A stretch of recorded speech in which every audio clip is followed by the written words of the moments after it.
How to fix sign up error on Roblox. In this video, I will show you how can you easily fix the issue with signing into your Roblox account. So without any delay, let's get into it.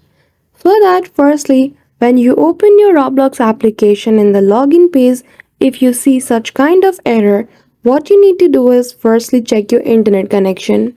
After that, you need to go to a website named Down Detector Roblox and you need to check the server of Roblox is alright or not. If it is not okay, you need to wait for a while and then try logging in.